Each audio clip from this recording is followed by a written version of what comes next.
Olá, estamos aqui mais uma vez para bater um papo com um convidado muito especial. Eu tenho que falar que ele é muito especial porque ele é mesmo, mas a gente fala isso para todo mundo, não é, Galvão? Galvão, Galvão, você está aí? Dá um salve aqui para todo mundo. Opa, salve pessoal, tudo certo? Eu acho que o Anderson conseguiu resumir bem o clima, né? É um convidado muito especial, mas a gente fala que é muito especial para todo mundo. A gente fala que é muito especial para todo mundo, mas esse é mesmo, esse é de verdade. Mas esse é de verdade.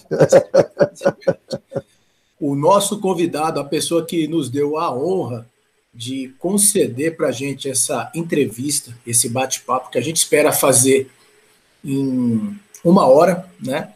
A gente não sabe que rumo essa conversa vai tomar. De repente a gente viaja na maionese e dura muito mais. Se isso mais de 1 hora. Se isso acontecer, a gente vai dividir esse programa em mais de um pedaço. Mas enfim, eu espero que todos vocês apreciem, porque o nosso convidado é o Marcos Vinícius Mazzoni. O Mazzoni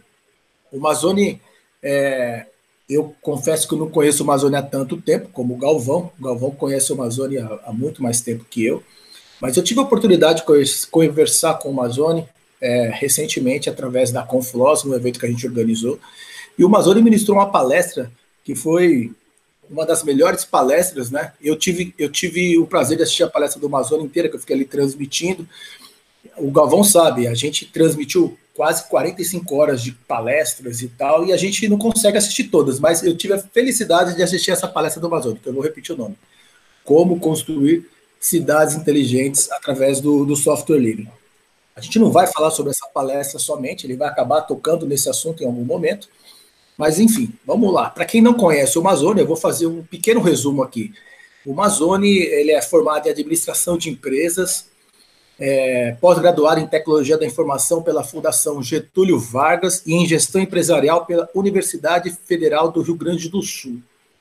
O Mazzoni passou por empresas como Celepar, Procergs, Serpro.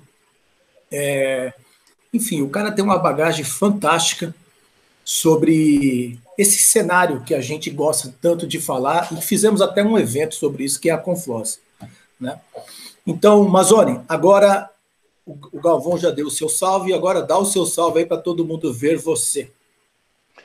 Olha, quero primeiro agradecer a oportunidade de estar aqui, é um prazer a gente poder conversar, né? É conversando que a gente aprende, e eu quero complementar essa ideia de vocês, de que, chamando de especial e dizendo que especial são todos, né? Porque, na verdade, todos são especiais, né? Então, é isso que é legal, eu acho que isso do movimento software livre, cada um tem a sua contribuição, ela que faz o movimento. Portanto, nenhum de nós estaríamos podendo falar sobre isso se não fôssemos todos nós. Então, que legal, né, que vocês têm essa visão de que todo mundo é especial. Prazer estar aqui com vocês.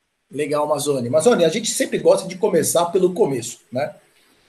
Então, eu gostaria de ouvir de você, quando foi que você ouviu pela primeira vez... Primeiro, com quantos anos você está, Mazzoni? Quantos anos de estrada?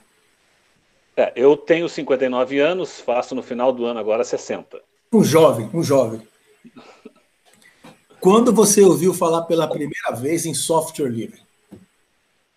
Bom, na verdade, assim, eu sou um telefônico, né? Um ex-telefônico. Então, no mundo das telecomunicações, a gente tinha um conjunto de normas técnicas, que a gente chamava na época de CC&TT, que criavam os padrões para os diferentes equipamentos de diferentes fornecedores conversar entre si.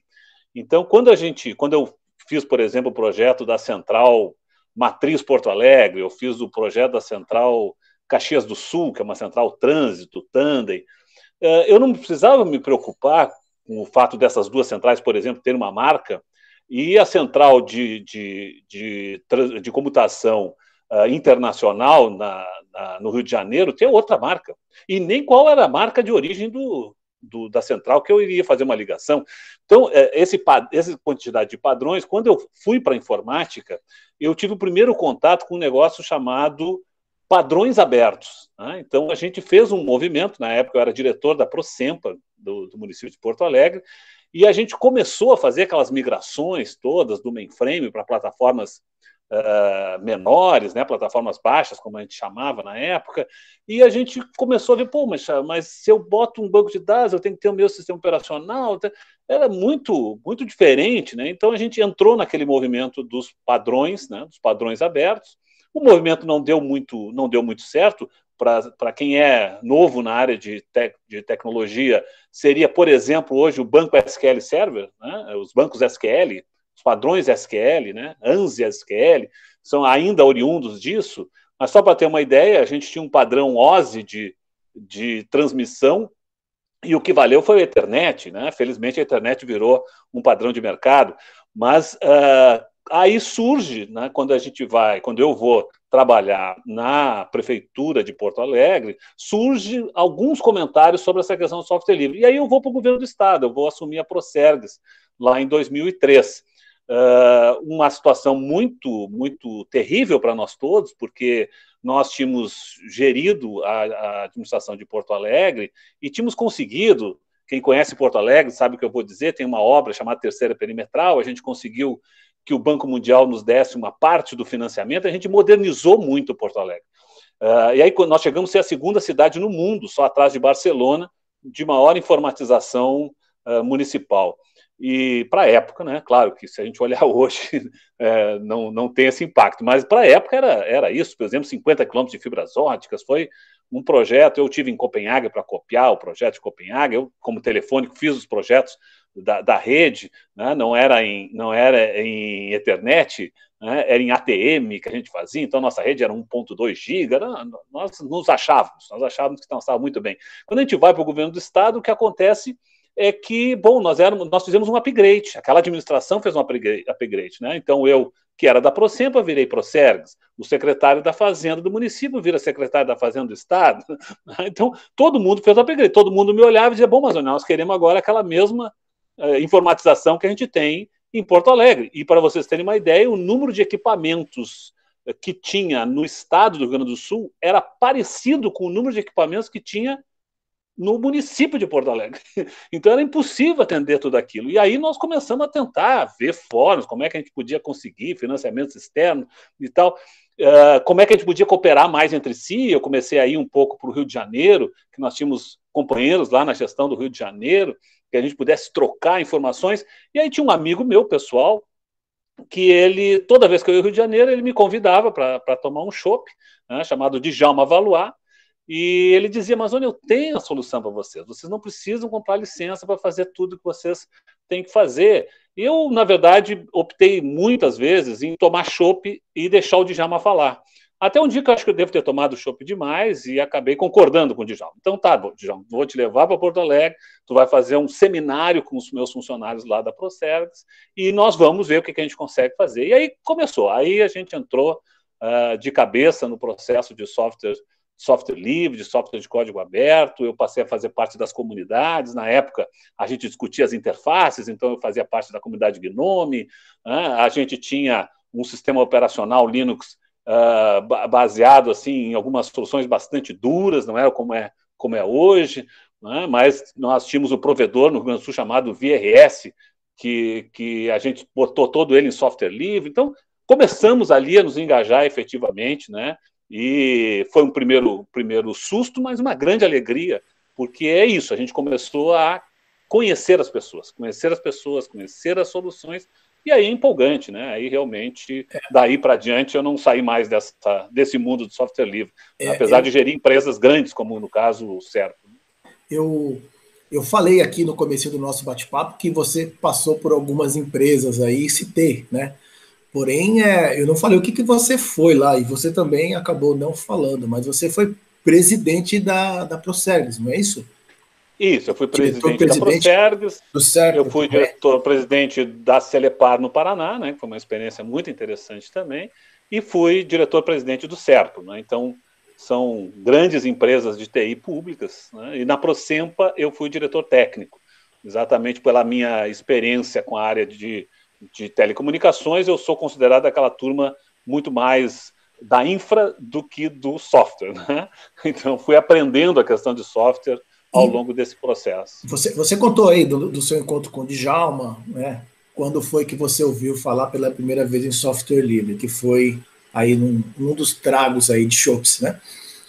E foi amor à primeira vista? Quando você ouviu falar de software livre pela primeira vez, foi assim, putz, é isso aí. Ou você foi se apaixonando pela coisa com o tempo, até o software livre realmente entrar nas veias e você, enfim, você entendeu aí a pergunta, né? Não dá para dizer que foi amor à primeira vista, né? Eu tinha a minha estação de trabalho, o Djalma chegou lá e disse, Amazon, então tu vai ser o cara do software livre, tu não pode ter essa porcaria, né? Aí desse sistema operacional e tal.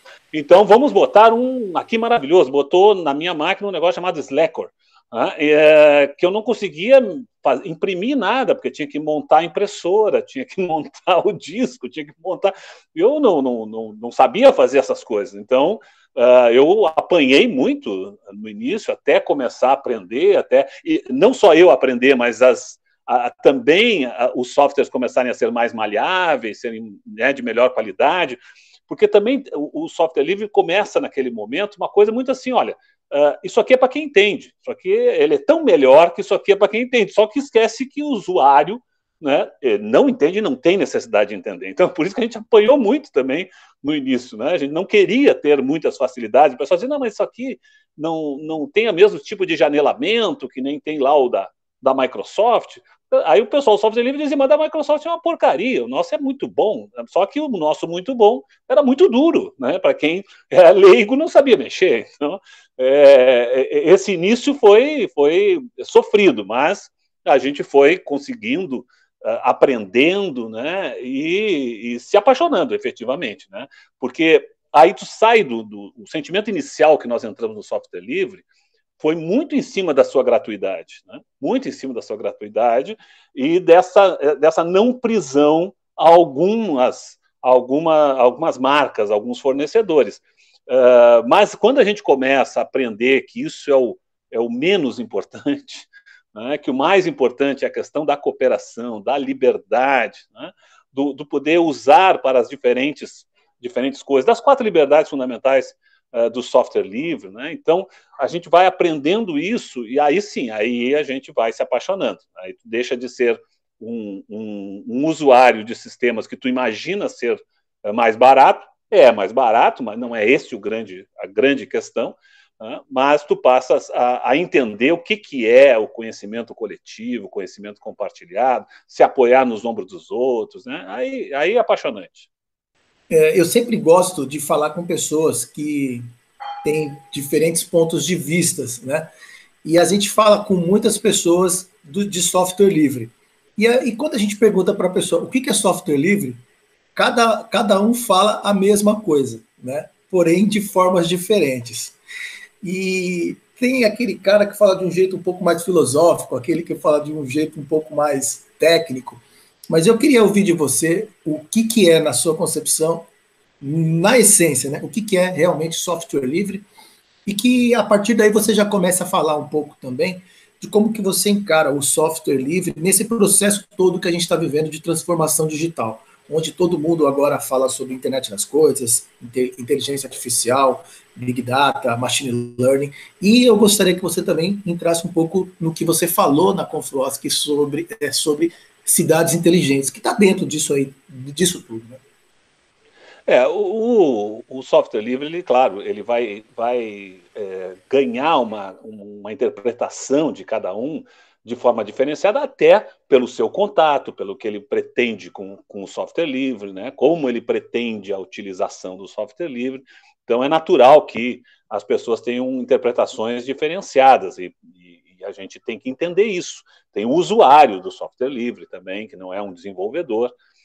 Mas para quem trabalha com software livre no dia a dia, eu tenho certeza que a questão filosófica do software livre ela tem uma interferência fantástica na questão tecnológica do software livre. Por que eu digo isso? A questão filosófica é a questão do compartilhamento, né? Da essência da gente poder trabalhar de forma conjunta. Então, para se trabalhar de forma conjunta, eu tenho que ter a possibilidade de todo mundo ter acesso ao top das ferramentas, Porque a gente já tentou, quando fui da Prefeitura de Porto Alegre, a gente tentou desenvolver sistemas de forma cooperada com outras cidades para acelerar o processo, só que aí quem define qual é a ferramenta, quem define qual é o sistema operacional e obriga os demais a comprarem aquilo, né? Então, esse momento do debate filosófico da cooperação, ele vai interferir na questão tecnológica, né? Ele vai ser importante na questão tecnológica. O fato de se apoiar nos outros,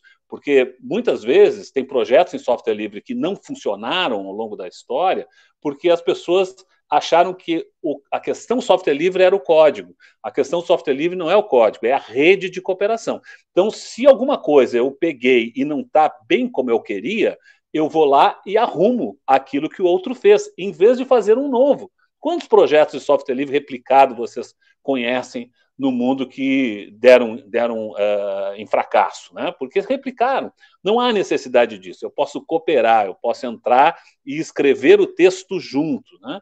Então, e isso acelera e vai ter a ver com a nossa situação do momento, né? Porque aí eu consigo, se cada um escreve um pedacinho, eu consigo ser muito mais rápido no desenvolvimento. Quantas vezes a gente viu sistemas operacionais assim muito sofisticados, né? Eu me lembro de um lá da IBM, um negócio chamado S2, que era tão sofisticado que não cabia nas máquinas na época, né? O pessoal depois diz que a IBM fracassou porque tentou comparar o S2 com o Windows, e o S2 era muito mais de rede, né? Muito, na época a Microsoft tinha um produto chamado NT, né? Que era para rede, do que para desktop, mas era tão sofisticado que para ter uma versão nova daquele negócio, a IBM levava 2 anos, 3 anos, né? Então imagina corrigir um defeito disso, imagina corrigir uma falha de segurança, né, de um produto desse, o tempo que leva, né? A própria Microsoft quantas vezes fracassou no lançamento de uma nova versão, né? Nós vimos versões que foram trabalhadas durante anos, trabalhadas e com bons técnicos, ninguém está dizendo que os profissionais são ruins, mas eles trabalharam, e levaram muito tempo, e o tempo tem muito a ver com a utilidade do produto, porque não adianta um excelente produto que chega depois da minha necessidade, eu preciso do produto no tempo, né, da minha necessidade. Então, o mundo do software livre, com esta cooperação, com essa ideia, ele acelera esses processos todos. Além do que, como eu tenho acesso aos códigos, e aí é outra característica filosófica do software livre, me permite a adequação. Então, quando a gente vai falar hoje de cidades inteligentes, né, do mundo da nuvem, eu tenho a possibilidade, até de uma gestão de um automóvel, eu tenho a possibilidade de não precisar máquinas enormes para fazer coisas pequenas. Eu posso ter máquinas pequenas, né, para coisas pequenas. Então, eu adapto o software, eu diminuo o tamanho do software, como o Linus Torvalds fez, né? Ele queria brincar, né? Então ele tirou as partes de administração de impressora, de administração de mouse, ele foi tirando essas coisas para a máquina dele funcionar melhor, né? Então isso a gente consegue fazer, e aí eu posso ter elementos nessas tecnologias muito mais baratas. Então, em vez de colocar, por exemplo, para gerir um sistema de controle ambiental, eu posso colocar algumas pequenos processadores de $10, né? Processadores muito baratos, porque eu vou poder adaptar o sistema operacional para aquela máquina. Então, eu tenho, além de mais velocidade, eu tenho mais adaptabilidade em função dessa possibilidade de acesso aos códigos, eu adequo à necessidade real. Então, quando eu estou colocando hoje que nós estamos migrando de um mundo de nuvem, que era um mundo de nuvem por virtualização de máquina, para um mundo de nuvem de processo, é claro que eu posso fazer isso muito mais rapidamente se eu tenho essa adaptabilidade dos produtos no mundo do software proprietário. Isso não aconteceu ainda. Isso já acontece, já tem empresas importantes no mundo, né? Acho que não há problema a gente dizer, a Google, né, lança sua nuvem por processo, né? E lança sua nuvem por processo, por quê? Porque ela usava o OpenStack, porque ela usava o OpenShift. Então, ela conseguiu fazer as adaptabilidades que os outros proprietários não conseguiram fazer, né? Então, é essa possibilidade. Os sistemas, por exemplo, de gestão de inteligência por software, chamados SDN da vida, isso no mundo do software livre é muito veloz. No mundo do software proprietário, não se chegou ao nível de uma gestão de rede que hoje a Google tem no mundo. E eu estou falando até de outros que se utilizam de ferramentas poderosas, importantes também. Então, essa filosofia vai intervir, sem dúvida nenhuma, na capacidade tecnológica, na qualidade dos produtos e até mesmo na solução final. Nessa questão das cidades inteligentes, nós temos que pensar assim, se nós queremos uma cidade inteligente para as pessoas e não para a gestão, eu não estou falando de só fiscalização, estou falando de serviços. Então, se eu estou falando de serviços, eu tenho que misturar a nuvem com aplicações baixas, que a gente chama isso de fog. Então, se eu vou lidar com fog, as aplicações baixas vão estar com equipamentos muito simples, né, que vão fazer o controle ambiental, que vão fazer o controle do deslocamento de veículos para achar vagas de estacionamento. Então, sem dúvida nenhuma, é isso que eu falei muito na palestra também, né? Sem dúvida nenhuma, a gente consegue ter soluções muito mais eficientes, muito melhores para as pessoas, porque nós não queremos vigiar as pessoas, nós queremos softwares que atendam às pessoas, muito mais adaptável ao tamanho do hardware que eu vou estar disponível e muito veloz na sua solução. Eu consigo migrar de uma nuvem de virtualização para uma nuvem de pacote de uma hora para outra, graças a essa facilidade que o mundo do software livre me proporciona, coisa que no mundo do software proprietário a gente não tem, né? Isso com certeza não se tem. Excelente. Você esteve aí trabalhando bem perto do governo, né? Do setor público. Como que você enxerga o software livre inserido num projeto de país? Dá para fazer um projeto de país com esse conceito do software livre? Tudo isso que você acabou de falar, né, passando pelo desenvolvimento pessoal e também pelo desenvolvimento corporativo? Olha, sem dúvida nenhuma, né? Eu acho, inclusive, que tem que ser feito. E aí nós estamos falando de países, por exemplo, com diferenças ideológicas enormes fizeram, né? Não é à toa que a Espanha fez um projeto importante, muito mais nos seus governos regionais do que no seu governo central, mas fez projetos importantes, regiões muito pobres da Espanha, porque a Espanha não é só a Catalunha, né? Não é só o País Basco, também tem Andaluzia, também, né, tem Extremadura, que são lugares mais pobres, né, que eles consideram muito pobres. Talvez a gente aqui não classificaria desse jeito, mas ali eles tiveram, por exemplo, levar a internet e levar software para todas as escolas dessas duas regiões, Andaluzia e ali a Extremadura, eles tiveram fazer um projeto gigantesco de software livre. E, evidentemente, quando começa a entrar nesse mundo do software livre, acaba se apaixonando, e o projeto deles foi muito, muito além disso, né? A Alemanha também fez um projeto. Por quê? A Alemanha começa numa concepção que não era uma concepção de ideologia mais libertária e tal. Não, era de proteção. Eles não queriam ser dependentes das soluções de software que eram, da maioria, ligadas a um mundo que se contrapôs, inclusive militarmente, a eles, né? Então, eles não queriam ter as suas máquinas militares controladas, por exemplo, pelos Estados Unidos. Então, eles também fizeram ali um projeto importante na Alemanha. Não é à toa que a gente implementa, por exemplo, soluções como o Expresso, né, que são copiadas das informatizações que as cidades alemãs fizeram, né, como Munique. O Expresso tem origem na cidade de Munique, que se cria uma comunidade através da comunidade e-Grupper, se cria a comunidade que gera o Expresso, e a gente participa ativamente disso.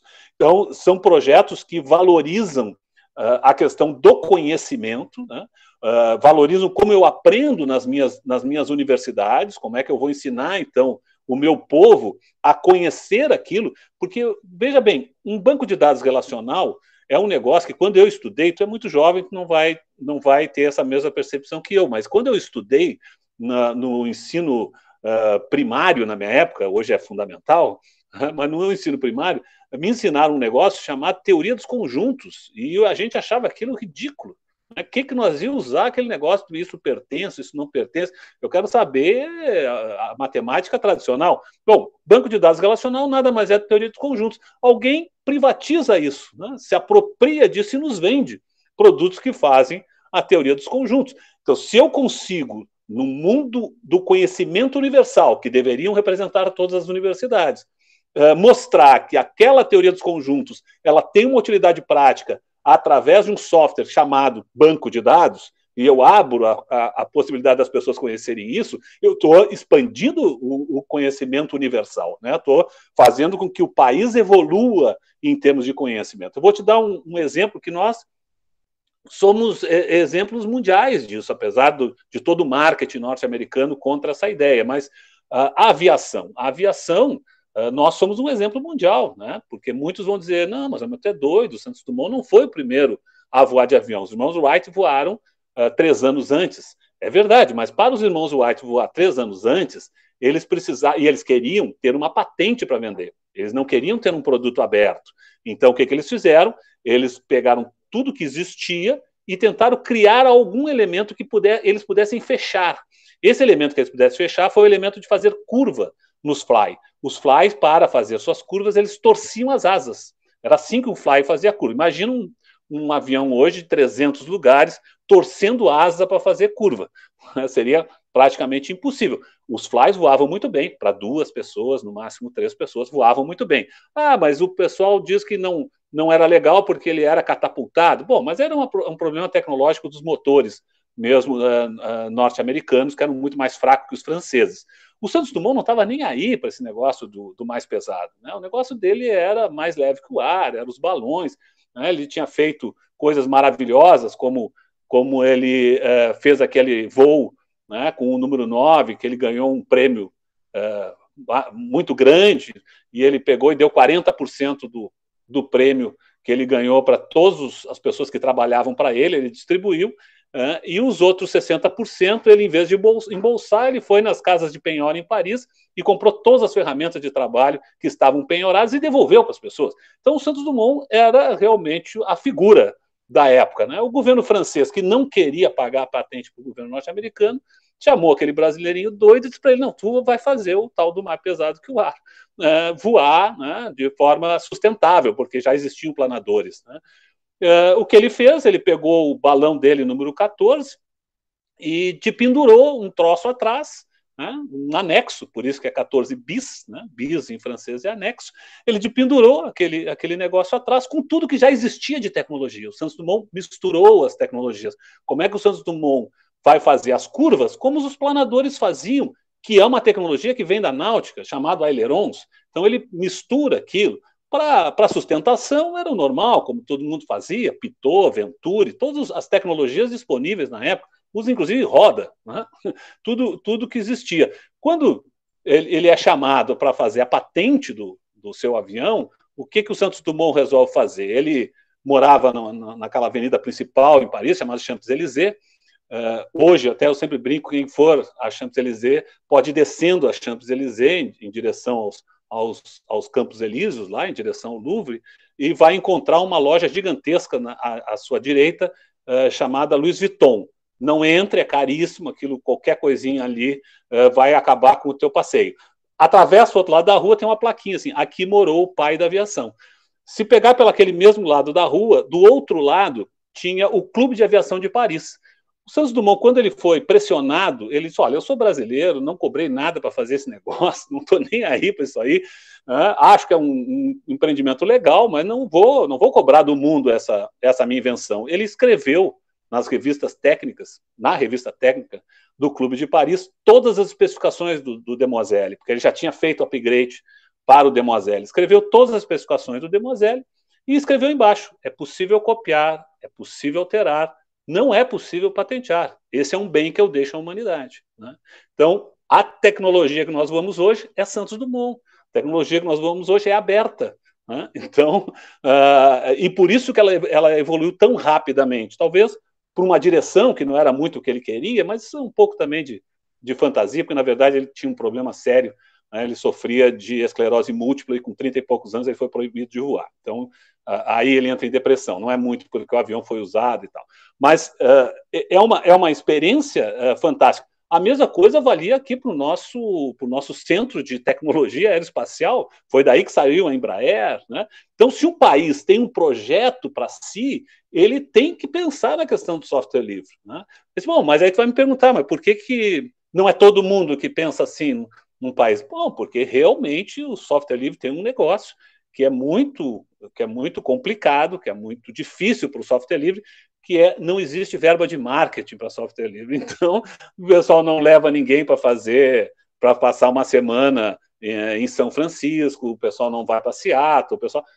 tem essa parte mais chata. Então, tu tem que acreditar mesmo, tu tem que querer que esse negócio funcione, né? Porque senão tu vai cair nas simpatias e nas alegrias, né, do mundo comercial e vai esquecer da questão tecnológica, especialmente da questão de evolução do teu país, né? Que eu acho que esse é o grande elemento. Para mim, eu que fui coordenador no governo federal por praticamente 8 anos do Comitê de Implementação do Software Livre, o que eu mais fazia era isso, era divulgar e pedir que todo mundo se utilizasse o máximo possível do software livre. Vou te dar mais um exemplo dessa questão. Quando o presidente Lula me chamou, junto com o diretor-geral da Polícia Federal, de uma viagem que ele retornou da Europa, ele chamou para dizer o seguinte: olha, a partir do ano que vem, nós teremos que ter visto na Europa, né? Porque nosso passaporte é muito fraco e nós temos uma característica pessoal maravilhosa. Nós podemos ter qualquer cara com qualquer nome, nós podemos ter uma cara de alemão com um nome afrodescendente ou vice-versa. Então, nossos passaportes eram muito visados, né, para os falsificadores internacionais e tal, né, para o tráfico e tal.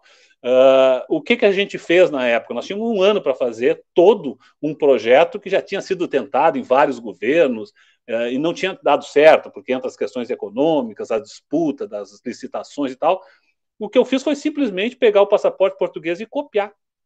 Nosso passaporte é uma cópia descarada do passaporte português. Então, melhorado, claro. Quem copia, melhora, né? Os chineses já estão aí para mostrar isso. Então, isso te dá velocidade, te dá autonomia, te dá capacidade de atender demandas. Eu acho que se alguém quer fazer política com a área de tecnologia para o desenvolvimento do país, não tem como fugir da questão do software livre. Galvão, a gente achava que ia ser uma pequena entrevista, o cara está dando uma aula para a gente aqui, Galvão. Você tomou nota de tudo aí, Galvão? Que nota, rapaz? Eu tô aqui bobo. Eu tô aqui me sentindo um aluno em uma sala de aula, cara. Mas olha, eu não quis te atrapalhar porque realmente está sendo uma aula. Você estava falando aí dos cases, né? Falou da Espanha, falou da Alemanha, falou do Expresso, o sistema de e-mail, né? De correio, que é usado pelo SERPRO. Eu não sei como é que está isso agora. Eu não sei se está sendo usado. Eu acho que o Google passou a oferecer serviços para o SERPRO. Não sei se você tem informação sobre isso, mas a gente deve até conversar com alguma outra... A gente vai trazer algum outro convidado para falar sobre um pouco sobre isso. Mas, enfim, você falou... A gente está falando de país, projeto de país, você falou de case, Espanha, falou da Alemanha, aí você falou da Alemanha e eu lembrei do 7-1, né? Se fosse um jogo, a gente estaria perdendo, ganhando, empatado, enquanto em software livre? Seria 7-1, 7-2, 7-0, dentro desse contexto todo aí? Software livre no país. Eu acho assim que, se por um lado a gente perdeu muito espaço, o SERPRO não usa mais o Expresso, né? Parou de usar o Expresso. Certo.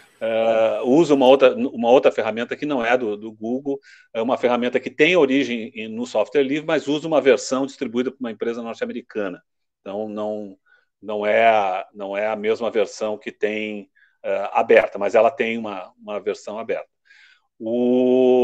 O que a gente perdeu, né, nesses espaços, eu acho que, por outro lado, a gente tem ganho em vários setores da iniciativa privada, né? Os bancos, eles são muito fortes hoje em dia na utilização do software livre, né? Só vê os novos contratos aí de Red Hat, de SUSE, que estão muito fortes na área bancária, porque tem um elemento muito importante, né, que é a interoperabilidade, né? Hoje nosso sistema bancário, ele sempre ganhou interoperabilidade devido ao sistema brasileiro de pagamentos, né? Só que hoje, com esses bancos digitais, o sistema brasileiro de pagamentos ele não consegue alcançar tudo isso. Então, tu tem o Banco Inter, tu tem o Banco...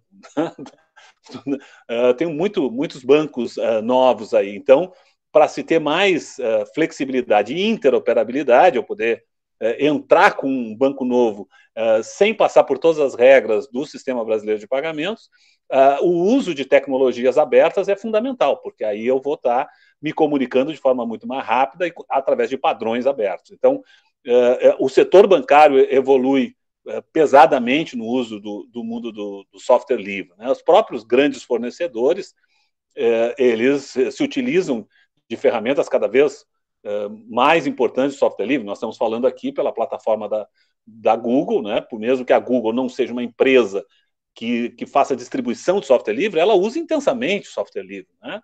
Eu sei que vocês, inclusive, sofreram, às vezes, algumas críticas no Confloss por usar a ferramenta da Google, mas a Google usa pesadamente software livre. A rede, a nuvem da Google é baseada, né, em OpenStack, em OpenShift, e o SDN da Google, mundialmente conhecido. Eu fiz projeto para copiar o SDN da Google dentro do CERPO, junto com a Universidade Federal do Pará, porque realmente eles conseguem fazer uma gestão da plataforma toda de internet através de software. Isso, para você ter uma ideia, voltando aos nossos projetos, né, é fundamental. Se eu quero ter um controle da rede bancária, eu tenho que decidir velocidade de câmeras por situações que vão ser ou situação de risco, ou situação de vigilância, alguma coisa vai decidir onde é que eu boto mais a banda. Eu não vou botar a banda máxima para todo mundo, eu vou administrar essa banda. Eu tenho momentos de tráfego mais intensos em algum lugar,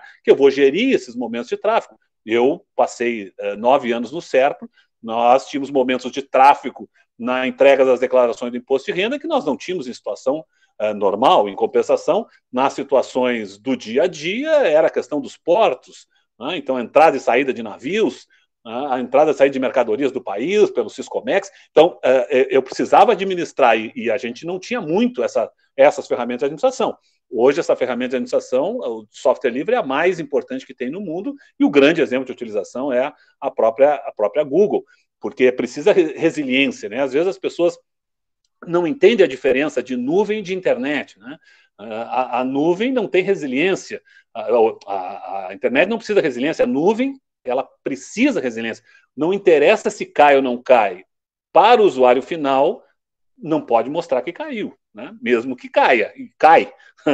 É diferente a lógica, isso depois dos atentados das Torres Gêmeas, é que começa a mudar esse pensamento, né? Antigamente se apostava, e eu digo antigamente também com uma certa ironia, né? Porque muitos ainda fazem isso, mas se apostava em sala-cofre, né? Porque eu dizia, não, só que se cair em 7 dias eu estou no ar. Agora vocês imaginam um caso como o SERPRO, ficar 7 dias fora do ar, não entra e sai navio, ninguém compra carro, ninguém tira carteira de motorista, o país não arrecada, não há condições de despesa, não paga folha de pagamento. A instantaneidade numa empresa como essa gera o que a gente chama de blackout de Estado, se ela ficar na mão de uma solução como essa. Então, as nuvens colocaram a possibilidade de que eu ter vários sites e um site caiu, azar, ninguém vai saber que caiu. Eu consegui migrar todo aquele tráfego para outro lugar. Então, essas capacidades todas avançou muito no mundo do software livre. Então, se a gente tem alguns recuos, a gente também tem avanços. Eu costumo dizer assim que o processo civilizatório ele é um processo em forma de elipse, né? Às vezes eu tenho a sensação que eu estou recuando, mas eu não estou recuando, eu já troquei de nível, né? Eu já tive outras experiências. Eu duvido que alguém vai voltar atrás na questão do imposto de renda, como a gente fez, porque antigamente a gente fazia quase que um software pirata para os nossos contribuintes, né?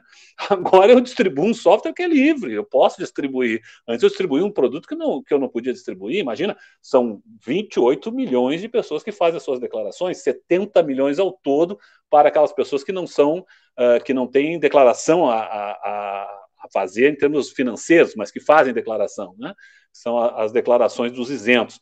Então, isso não tem como voltar atrás, porque é muito caro fazer como era antes. Então, por mais que as coisas andem para trás, assim, que dá aquela sensação que andou para trás, mas eu não andei para trás, eu subi um pouquinho de nível, estou subindo de nível, é em espiral, né? E a gente vai aprendendo. O processo civilizatório é assim, né? Então, eu tenho para te dizer assim, eu não acho que a gente está perdendo de 7-1, acho que a gente recuou em alguns lugares, mas a gente avançou em outros, e também vamos aprendendo também por que se recuamos em algumas coisas, talvez a gente tenha feito alguma coisa errada, né? Talvez a gente não tenha acertado a mão em alguma coisa, não tenha explicado direito, a gente tenha buscado mais uma linha ideológica do que uma linha de entendimento das vantagens, né? Quando a gente convenceu a Receita de usar software livre, não foi porque a Receita achava maravilhoso, é porque a gente avisou a Receita que eles faziam pirataria. Então, quem sabe os argumentos usados, a gente não acertou a mão, né? Então, nós vamos num processo evolutivo, é assim que funciona a civilização, né? A gente tem a sensação que está para trás, mas não, a gente está num outro nível. Legal. Desafios. Quais são os desafios que você enxerga hoje e quais são as lideranças que você enxerga hoje no mundo e no Brasil relacionados a esse assunto? Olha, eu acho que existem vários desafios, né, importantes nisso, né? A questão de não permitir que esse processo de conhecimento todo venha a ser fechado e capitaneado por poucas empresas é um desafio, né? Por isso que a gente tem que continuar o processo de discussão de que software livre não é trabalho escravo. As pessoas precisam ganhar, as pessoas têm valores a serem investidos, né? Tem recursos que têm que ser colocados nisso. Pode até um projeto ser um pouco mais caro, né? Ou mais caro, não vamos nem dar essa relativização, mas que é importante, porque é importante se fazer daquela forma, de ter essa segurança.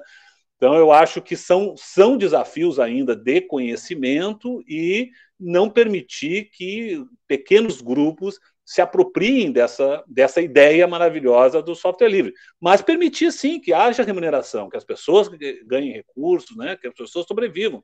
Não vamos imaginar que é software livre, então não preciso remunerar quem tá trabalhando nisso. Então, acho que é uma questão importante a gente pensar na estrutura econômica que está em volta de tudo isso, que envolve tudo isso que é o mundo do software livre. Agora, por outro lado, também, eu acho que a gente tem aí uma oportunidade importante que é a evolução, o tempo, né? O tempo, ele exige que a gente tenha uma velocidade de atendimento, né? O nosso tempo é menor, vamos dizer assim, né? Então, exige. Então, é claro que se tem desafios, também tem grandes oportunidades para o mundo do software livre. Nós temos que mostrar para as pessoas que é muito mais importante atender essa característica dos tempos atuais, né? E remunerado que a ideia do só ser gratuito e tal. Então, eu vejo muito assim, essa linha divisória nos dias de hoje. Tenho conversado com muitas pessoas, né? Essa pandemia nos tem dado essa oportunidade do teletransporte, né? Então, eu tenho feito reuniões com o pessoal no Nordeste, reuniões com o pessoal no São Paulo, reuniões com o pessoal no Paraná, no Rio Grande do Sul, mesmo sem sair de casa. E o que a gente tem visto é que as pessoas...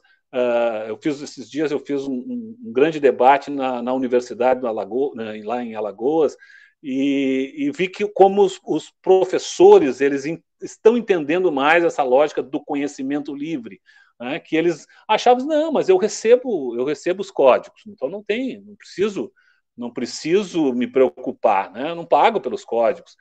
Uma vez eu fui, quando era do governo do Rio Grande do Sul, você ter uma ideia como isso é importante, não é uma crítica aos professores em si, mas é porque não é do dia a dia deles, né? Então, eu fui num seminário em Havana, em Cuba, né? Eu já fui desse que foi mandado para Cuba e fui com muito prazer, né? Iria de novo. Eu fui lá e o pessoal dizia, não, vocês estão doidos lá no governo do Rio Grande do Sul, né? Nós não pagamos esses produtos que nós estamos usando.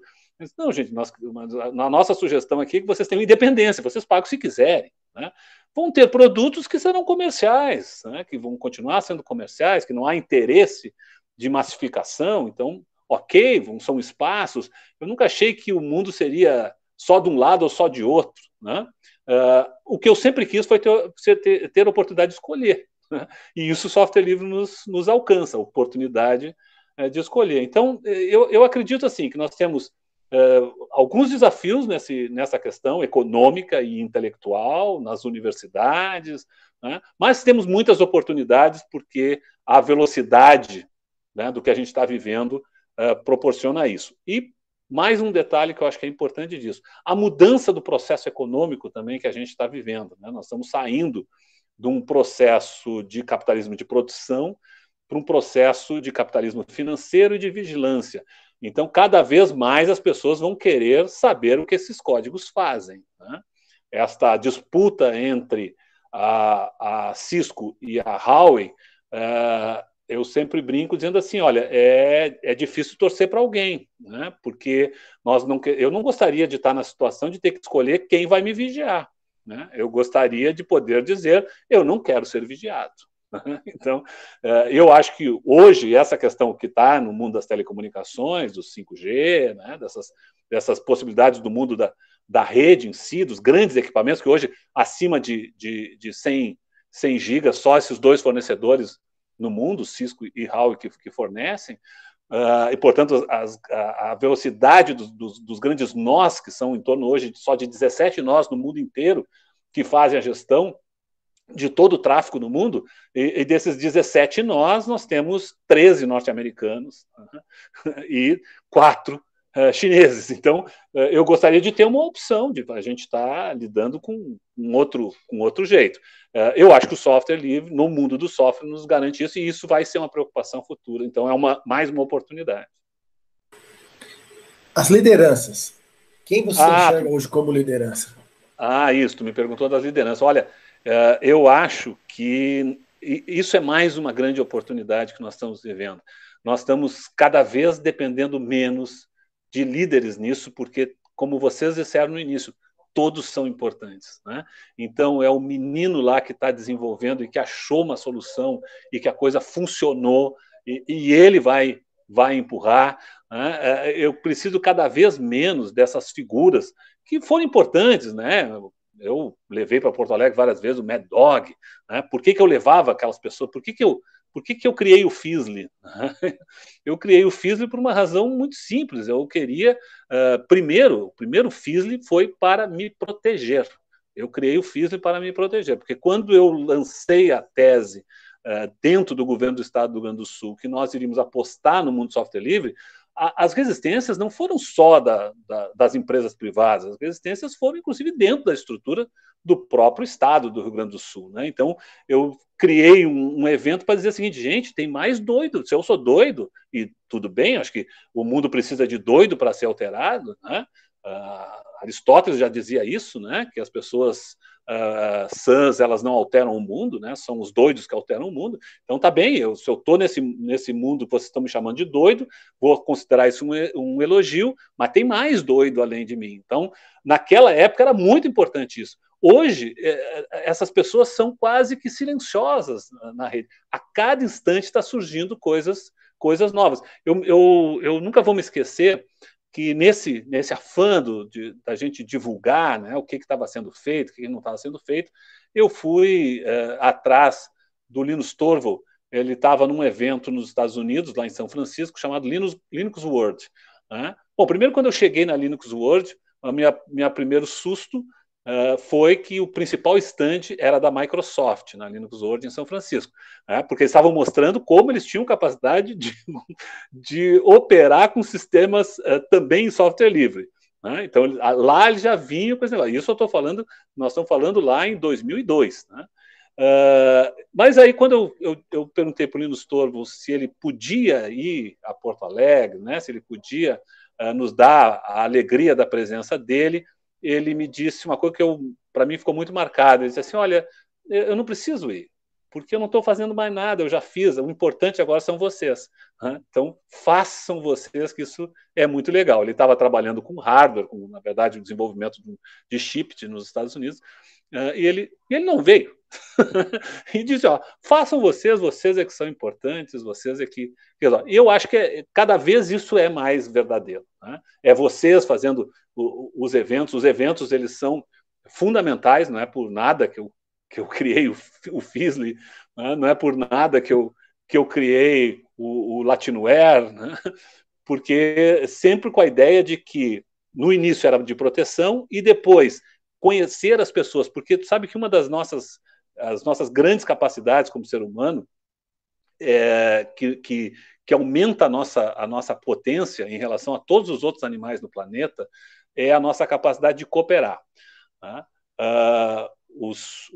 Há estudos que mostram que porcos, elefantes têm capacidade cognitiva, se não igual, talvez em alguns casos até superior à nossa. Mas nenhum deles tem capacidade de cooperação. E mais do que isso, de cooperação ao desconhecido. Ou seja, eu consigo cooperar com quem nem eu conheço. E isso nenhum outro animal no planeta consegue fazer. Né? Os animais que a gente acha que cooperam muito, como abelhas, formigas, eles cooperam no seu formigueiro, na sua colmeia. Eles não conseguem criar um processo de cooperação que foge a isso, a abelha que elas não conhecem, que não faz parte daquele grupo. Nós temos essa capacidade disso, né? E é isso que faz nós sermos diferentes, e acho que é isso que faz o software livre ser diferente, né? É a capacidade de cooperar sem a gente conhecer as pessoas. Portanto, cada um é fundamental, cada um é liderança nesse movimento do software livre no mundo. Né? Pessoas que hoje estão dentro de empresas, mas que vão sair dessas empresas, vão abrir as suas empresas, são startups e assim por diante. São pessoas que fazem atividades e eventos como vocês fazem, que trazem as pessoas, reúnem. Né? Eu conheci bastante coisa dentro do evento de vocês. Né? Eu sempre fui um daqueles que defendeu que a gente tem que ir em todos os eventos, mesmo de software proprietário, porque a gente vai aprender alguma coisa. Então, aquilo que eu não sei, eu aprendo escutando os outros. Né? Então, eu acho que nós estamos com uma pulverização de grandes lideranças que são indivíduos hoje, muitas vezes até anônimos. Legal. Mazoni, software livre, uma história de resistência. É o seu livro, foi lançado em 2016, é isso? Isso, 2016. E, bom, você que está escutando aqui a nossa entrevista, você acessa aqui embaixo, no descritivo aqui da entrevista, que você vai poder fazer download do livro do Mazoni. Mas, enfim, sem dar muito spoiler, conta um pouco sobre o seu livro. Eu li bastante coisa do seu livro, eu percebo que tudo que você fala está ali também, de certa forma, né? E, enfim, dá um resumo aí para as pessoas entenderem e motivarem as pessoas. Eu acho que todo mundo tem que ler o livro do Mazoni. Conta a história do software livre no Brasil, né, passando pela trajetória dele mesmo. A ideia do livro foi uma ideia bastante simples, né? Foi um momento que eu saio do governo federal, que eu resolvo ter um projeto para municípios, né? Então ele termina muito falando disso, e algumas experiências minhas como gestor, né? Porque, na verdade, o gestor é aquele que executa através dos outros, né? E se tu não tiver esta humildade de entender isso, que tu executa através dos outros, e que os outros podem fazer muito melhor do que tu faria. Né? Então, se algum funcionário teu não faz o que tu mandou, pode ser que ele tenha feito coisa muito melhor do que o que tu mandou. Mas, evidentemente, que o livro teve uma necessidade minha, que foi de agradecer as pessoas. Né? Eu recebi alguns convites, assim, vamos chamar assim, para que o livro fosse um pouco mais agressivo, que eu contasse um pouco das histórias de pessoas que boicotaram, de pessoas que tentaram impedir as soluções, né? Mas não era isso que eu queria, porque eu acho que não é esse o momento que a gente está vivendo, e não era o momento, com certeza, que eu estava vivendo naquele instante. Então, eu queria mostrar que ninguém faz nada sozinho, que se a gente fez algumas coisas, se eu tive essa oportunidade, se eu tive a sorte de estar na frente dessas organizações, né, eu só consegui que as coisas acontecessem porque muitas pessoas geniais trabalharam comigo, estiveram junto comigo, né. Tem uma questão que eu gosto muito, que é o exemplo do nosso correio lá, que a gente fez no Rio Grande do Sul, que era o Direto, e que a gente adorava aquela solução, era feita em Java, a gente achava então que aquilo era muito legal. Eu levei para o Paraná, quando eu fui para o Paraná, já tínhamos 10 mil usuários no Correio no Paraná, quando a gente recebe a notícia que a direção anterior, posterior a mim, estava fechando aquela versão. Eu tinha só registrado 2 versões anteriores, não tinha me dado conta disso. Então, para que aquela versão que eu tinha fosse novamente livre, eu teria que voltar a versão que eu tinha colocado como licença LGPL e refazer de novo. E aí eu chamei os técnicos e disse isso para eles, eles saíram, não me disseram muita coisa.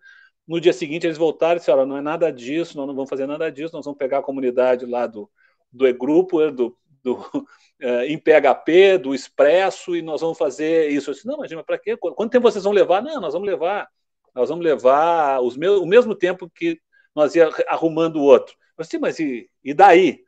Nós vamos levar o mesmo tempo, vamos incentivar o direto. Mas não, esse tem comunidade já internacional. Depois tu sai daqui e nós vamos ter que estar fazendo outro e outro. Então, esse tem comunidade, não depende mais do Amazônia querer que isso aconteça. Então, a ideia do livro foi muito essa, assim, de vamos valorizar essas pessoas, né? Então, por isso que cada capítulo tem nome de pessoas que foram importantes, que foram legais, que me ajudaram a tocar os diferentes projetos, algumas situações pitorescas, claro, mas a ideia foi elogiar as pessoas, né? Fazer um agradecimento a essas pessoas que permitiram que eu tivesse uma história de muitos anos, né, na gestão pública, como gestor, como presidente dessas empresas, mas sempre realizando coisas, né? Sempre curtindo, sempre podendo estar conversando com os técnicos, né? Nós, no Paraná, a gente criou um circuito de software livre, então eu andava com os técnicos de ônibus nos finais de semana, fazendo palestra nas universidades, e ali eles me diziam coisas, não, vamos fazer assim, vamos fazer assado. O CERPA, a gente tinha os diferentes círculos também de software livre pelas regionais, e eu fazia um encontro por ano com esses círculos para que eles me dissessem, então, a nuvem foi decidida assim, né, foi decidido com o pessoal de Curitiba, o projeto SDN foi decidido com o pessoal do Pará, então, era eles trazendo, né, eu sendo só um grande articulador disso. E a ideia do livro é essa, é mostrar como, sendo um grande articulador, a gente consegue criar uma história legal aí, junto com muita gente boa. Muito bom, muito bom. Mazoni, e a Conatus? Você agora está tocando a Conatus. Fala para a gente aí sobre a Conatus. A Conatus é uma consultoria, né? Porque essa minha experiência quando eu saí do governo federal, eu fui trabalhar na prefeitura de Rio Grande, era bem isso que eu queria fazer mesmo, né? De trabalhar com o município, dar um tempo nessas esferas. Foram 8 anos de governo estadual, 9 anos de governo federal. Então, vamos ajudar aqueles que estão mais na ponta do processo. O abismo tecnológico é muito grande entre o governo federal e os estados, e eu sempre brinquei muito dizendo disso. Olha, eu fui sempre um privilegiado, peguei grandes empresas como a Prosempa, como a Procergs, como a Celepar, empresas de grande qualidade, mas às vezes a gente vai ver a realidade de um município menor, né, e ver que eles não têm essa experiência. Então, quando eu pego lá no município de Rio Grande um contrato que é chamado PIMAT, que é um programa de modernização da administração tributária, e que vê que o município vai gastar uma quantidade razoável de recursos, mas que a experiência final não tem uma perspectiva muito boa, porque é muita fragmentação, é compra de produtinho aqui, compra de produtinho lá, e tu tem a oportunidade de organizar isso, de ajeitar isso, né? E de incluir projetos, todos eles com software livre, que possam ser possam dar essa melhoria, compra de infraestrutura, vai além da administração tributária, vai para gestão de saúde, gestão da educação, tal. Isso também é encantador, né? Então, a oportunidade que tu tem, usando o conhecimento que tu acumulou nessas experiências todas, poder trabalhar para esse mundo, que é um mundo mais carente do conhecimento tecnológico, essa foi a ideia e esse é o projeto da Conatus, né? Esse é a página da Conatus. E talvez tu me pergunte por que esse nome tão complicado ou tão complexo, eu como seria... Na verdade, eu só tinha te perguntado isso só, viu? O que é Conatus? Não, é lógico. Bom, pode falar, claro. Porque assim, da onde vem a esse minha... nome? Você sabe que por muitos anos, o meu hobby, né, foi filosofia, né? E nos últimos anos ele foi além de hobby, né? Eu fiz pós-graduação em filosofia, me interessei muito pelo mundo da filosofia.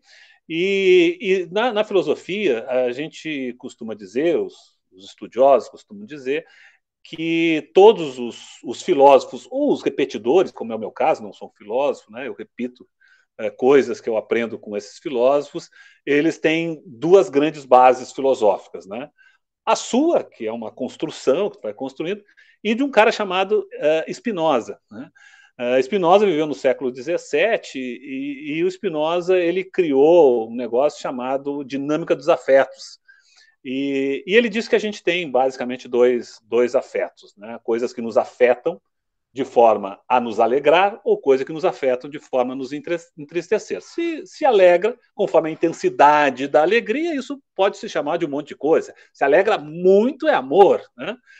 Se a gente se entristece, bom, aí pode ser várias coisas, pode até chegar à depressão. Quando eu me entristeço com alguma coisa que eu mesmo fiz, né, a gente também chama isso de frustração. Então, mas tudo está baseado nesses dois. Elevar esse nível, colocar esse nível num patamar positivo, ele chama isso de conatos, é a energia do viver, é a energia que me faz viver, né? Então, quanto mais conatos eu tenho, né, mais capacidade, inclusive, de enfrentar as tristezas, porque é uma senoide, tem coisas que me alegram, tem coisas que me entristecem, mas eu tenho que estar sempre num nível de, vamos chamar assim, de tesão pela vida, né, que me permita querer ter uma vida feliz, querer continuar vivendo, né, e ter uma vida feliz no momento, né, agora, né, e não daqui na sexta-feira, né, não no final do mês, no final do ano, porque na sexta-feira eu já perdi a quarta, eu já perdi a quinta, no final do mês eu já perdi o mês inteiro, no final do ano eu perdi o ano. Então, a alegria ela tem que acontecer agora, né? Então, essa é a ideia do Conatus. Conatus é energia de vida, força de viver, né? Aquilo que me alegra, aquilo que me impulsiona e que me permite não só aproveitar a alegria, mas suportar com bastante razoabilidade as coisas que me entristecem, que vão acontecer, né? Que vão acontecer. Quando a gente está falando aqui e vamos supor cai a internet, é claro que nós vamos ficar tristes que caiu a internet, né? Então é uma coisa. Existe duas possibilidades de tu te entristecer com coisas que tu faz ou coisas que tu nem controla, coisas que acontecem na vida, né? Então essa é a ideia do Conatus. Foi por isso daí que surgiu o nome Conatus. Brilhante, brilhante. O cara não para de dar aula para gente, Galvão. E a gente está chegando ao fim da nossa entrevista. Eu gostaria de saber, Mazzoni, o que é que você está lendo? O que é que você está estudando? Olha, como sabe, essa minha formação bastante eclética, eu acabo lendo assim sempre várias coisas ao mesmo tempo, né? Eu gosto de ler muitas questões de história, né? Então já li muita coisa de história. Nesse momento, eu li, claro, evidentemente, muita filosofia, né? Nesse momento, eu estou lendo 3 livros que eu acho que são importantes para essa fase que eu tô vivendo, né? Que, na verdade, é um pouco mais que 3, porque um deles é uma trilogia, né? Eu estou terminando o 3º livro, né? Que é desse filósofo Harari, né, que é um judeu que ele escreve 21 lições para o século XXI, que ele está tratando dessa questão do processo evolutivo, nós como seres humanos, então por isso que ele começa com Homo sapiens, depois ele vem Homo Deus e 21 lições para o século XXI, onde ele nos faz pensar qual é essa evolução que nós queremos. Ele trata da questão dos algoritmos, ele trata da questão da inteligência artificial, da biotecnologia. Então, ele é um liberal, né? Mas ele é uma pessoa assim que ele não é um apaixonado por todas as teses humanitárias, né, liberais. Ele sabe fazer reflexões e críticas importantes para o mundo que nós estamos vivendo hoje. Então, o Harari é um dos que eu estou lendo hoje. Tem um outro conjuntinho de livros que eu li em função até mesmo dessa ideia dos governos abertos, né, das gestões abertas. Eu estive o ano passado em Portugal com o pessoal do Boaventura Santos. Então ele escreve muito sobre isso, a ideia de valorizar as epistemologias do Sul, que eles chamam, né? Então o conhecimento natural, o conhecimento dos nossos índios, conhecimento da nossa comunidade negra, conhecimento né, nos quilombos e assim por diante, mas o conhecimento local, né, diferente do que a gente sempre costuma replicar aqui, só o que se discute o norte do planeta, e nós ficamos meros replicadores, né? Eu vou te dar um exemplo disso no mundo do meio ambiente, que eu acho que é muito interessante. Nós somos o segundo país de maior produção mundial de forma natural, não é plantado, mas o segundo país em produção natural de bambu.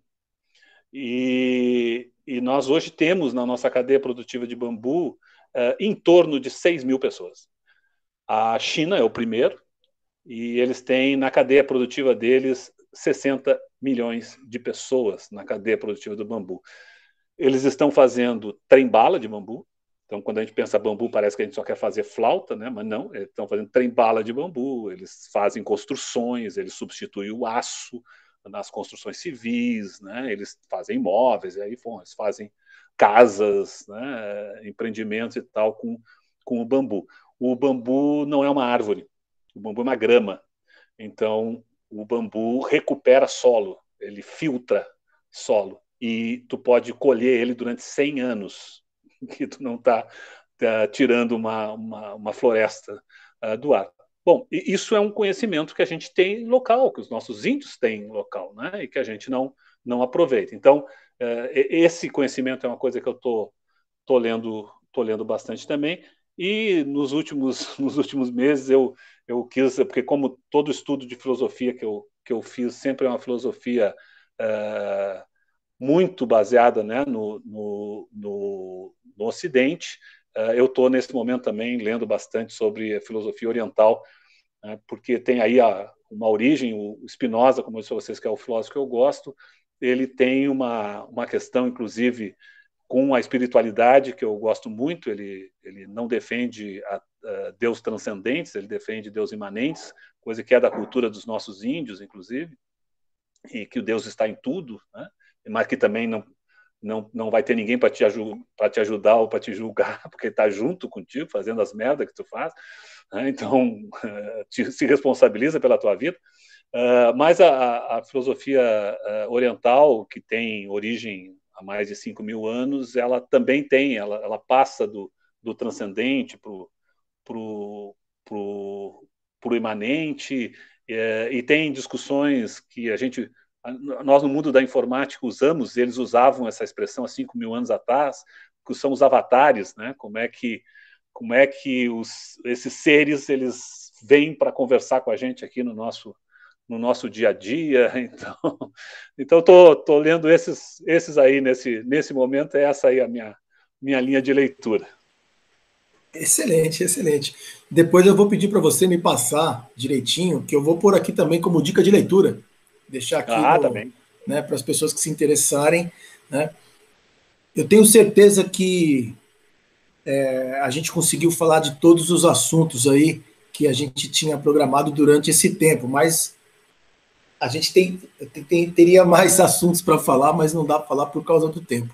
Então, eu gostaria de deixar aberto para você as suas considerações finais, alguma pergunta que a gente não te fez, que você falou assim, poxa, hoje eu vou ser entrevistado lá por aqueles loucos lá, o Galvão e o Anderson da Confloss, e eu vou falar aquilo. Aí a gente vai e não pergunta. Tem alguma coisa que você quer falar que a gente não te perguntou? Manda ver. Não, eu acho, eu quero só, porque a gente fez um debate que eu achei muito legal na Confos num daqueles nossos happy hours, né? A gente fez um debate que eu achei legal e também depois no encerramento a gente conversou um pouco sobre isso, e acho que como tinha muitas opiniões diferentes, o que é muito bom, né? Porque quando todo mundo pensa igual, a gente não tem processo evolutivo, né? Mas talvez a gente não tenha fechado um pouco, que é o software livre, ele é uma posição ideológica de esquerda, né? Eu que defendi naquele debate, por mais que possa parecer estranho, eu quero dizer que não é essa a visão que eu tenho, é uma visão humanitária, né? De projeto humanitário. O projeto humanitário ele se caracteriza pelo fato de deixar, ele surge a partir do final do século XIX, ele surge com a ideia de que, bom, agora nós, seres humanos, somos os seres que vão administrar esse planeta. Então, nós precisamos ter regras de como é que a gente gere isso. Pessoas um pouco anteriores, no século XVIII, tiveram ideias muito boas e são considerados no mundo de hoje liberais, como Rousseau, por exemplo, né? Rousseau ele foi expulso da Igreja Católica porque ele dizia que nós nascemos bons, né? E é um liberal, é o pai do liberalismo, pai da Revolução Francesa. Na verdade, na época, ele estava lutando contra o imperialismo, o feudalismo, tudo isso. Então, e por outro lado, mesmo na mesma linha dele, existia Hobbes que dizia: não, nós somos nosso próprio demônio, né? Somos os que destroem uns aos outros, precisamos de Estado para controlar nossa fúria. Eu vou dizer exatamente ao contrário. Veja, então, dentro do mesmo pensamento, tinham duas posições diferenciadas, e uma delas que eu acho extremamente louvável, dentro do contexto, dentro da contextualização que existia na época. Então, eu acho que essa questão do mundo software livre é uma visão que a gente tem, né, de sociedade, uma visão assim, ó, isso é melhor para todos nós, é melhor para a maioria das pessoas, portanto, vale a pena nós apostar nisso. Não é necessariamente uma visão, se eu quero uma sociedade mais para o mundo liberal ou mais para o mundo socialista, né? É uma visão de seres humanos com seres humanos, né? Então nós vamos ter pessoas brilhantes que são liberais e que defendem software livre, nós vamos ter pessoas de esquerda que infelizmente não têm a mesma posição de defesa. Então eu acho que é um espaço a ser conquistado, é um espaço a ser demonstrado.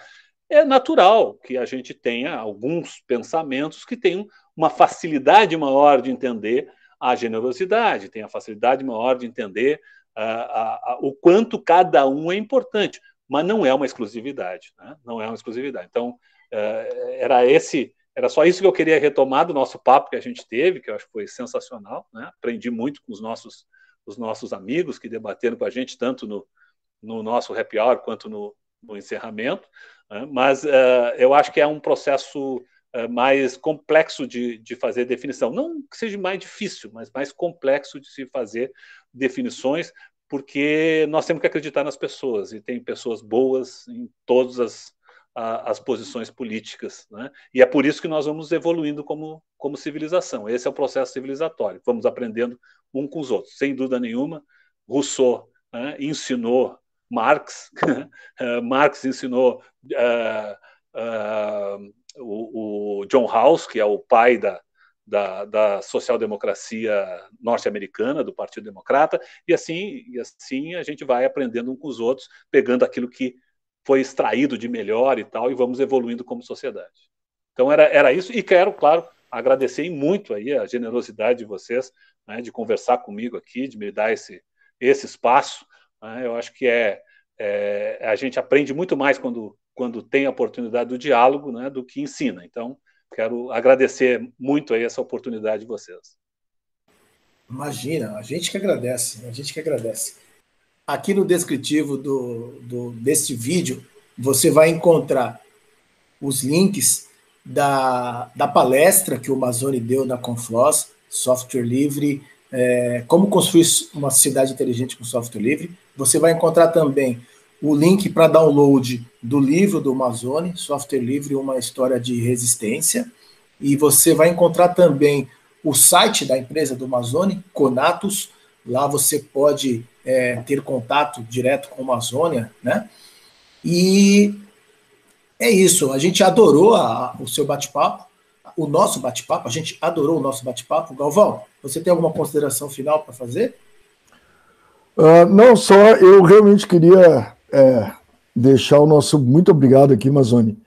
É sempre um prazer muito grande ter você falando, e a gente sempre aprende coisas novas ouvindo você, e é sempre... tudo isso é sempre colocado de uma maneira tão interessante e ao mesmo tempo tão suave, que é realmente um prazer poder contar com você. Então, muito obrigado mesmo pelo seu tempo aí, por ter conversado aqui com a gente. E é isso. Mas olha, brigadão. Obrigado mesmo. Eu que agradeço. Muito obrigado.